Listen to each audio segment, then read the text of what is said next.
Hello and welcome to Brainy Gardener. Today it is all about how to grow and care for the Tiger Aloe. The Tiger Aloe is a beautiful succulent plant native to South Africa and Namibia.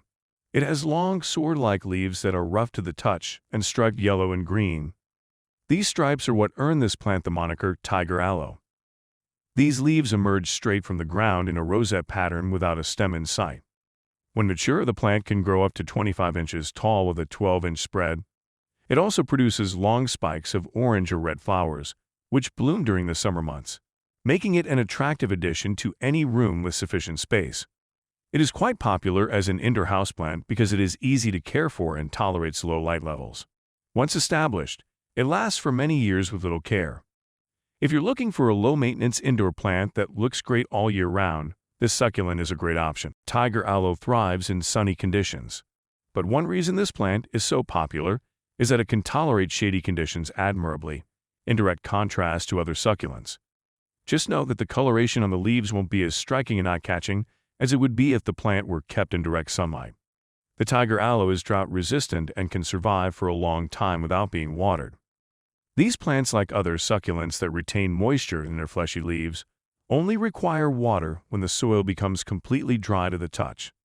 Overwatering is one of the most common causes of death for this plant. Allow the soil to drain out completely between watering and then water thoroughly. Select the pot with drainage holes and water in such a way that the excess water drains through the bottom of the pot. The ideal temperature range for Tiger Aloe is between 65 to 80 degrees Fahrenheit. Maintaining the right temperature for this plant is where its care begins and ends. You can neglect other things, but you can't ignore temperature. Occasional drops are fine, but they should not drop below 40 degrees Fahrenheit under any circumstances. The Tiger Aloe prefers relatively dry conditions. If you have other plants that need higher humidity, chances are you've set up a humidifier or a water tray for them. Don't pair this aloe with these plants. No fertilizer is necessary for this plant. But if you want to, you can feed this succulent once every other month during spring and summer with a succulent fertilizer. Don't feed the plant in winter when the plant goes dormant. Tiger Aloe can be propagated by offsets and seeds. This aloe readily produces offsets, also known as pups, that grow off the main plant. These are usually the go-to method for propagating this plant. Allow these offsets to grow a bit before separating them from the mother plant.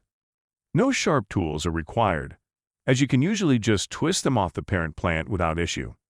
Once you have them separated, replant them in fresh cactus soil. Be sure to water them well after doing so. Seed propagation is not a popular method because Tiger Aloe plants grown this way can take up to 7 years to reach flowering maturity. In case you want to experiment with this method, simply collect the seed pods as they begin to dry out, crack them open, and collect the small black seeds inside. Sow the seeds into starter soil and then water them lightly. Keep the soil moist until germination occurs. Once the seedlings have grown a few inches tall, you can transplant them into their pots. Tiger Aloe should be potted in a well-draining pot filled with coarse potting soil, such as a commercial succulent or cactus mix. Using potting soil, perlite, and sand, you can make your mix or purchase a succulent soil mix from your local garden center, and be sure to pack it down well so that there is no space for air pockets. This plant should be repotted every 3 years, or when it's apparent the roots are spilling out from the pot.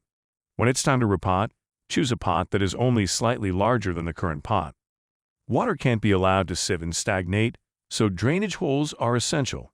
Tiger aloes are mildly toxic to humans and pets, and should never be ingested under any circumstances. There are almost no serious pest or disease issues with Tiger Aloe. The flowers are attractive to pollinators, ants, and some beetles, but insects do not harm the plants. Bees and butterflies and other useful insects are attracted by the nectar produced by the flowers of this plant.